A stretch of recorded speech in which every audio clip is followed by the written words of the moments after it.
Hirugarren bideo honetan ikusiko duguna Google Classroomi aplikagarria da.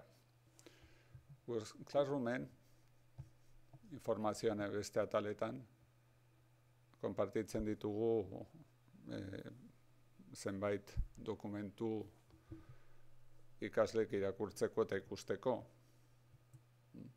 Kasu horretan, ikasle gisa gaudenean, guk ireki dezakegu dokumentua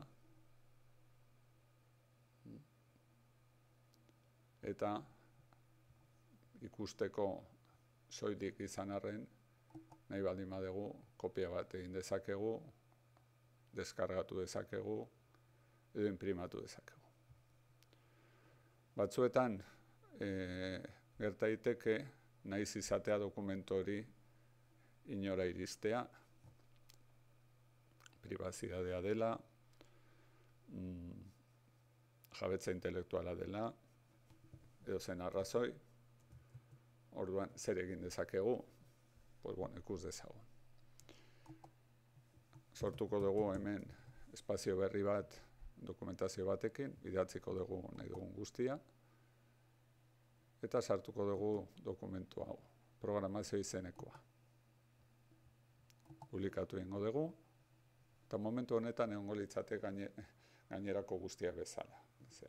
Ikasleak egin izango luke kopia, deskargatu, inprimatu nahi duena. Baina baldin bagoaz nire unitatera eta dokumentu horretara klik egin, partekatu, aurreratuak ireki, eta hemen behian desgaitu dezakegu deskargatzea, inprimatzea eta kopiatzeko aukerak. Horrela, hemendik aurrera, ikasleak hemen daudela, hau dira ikasleak,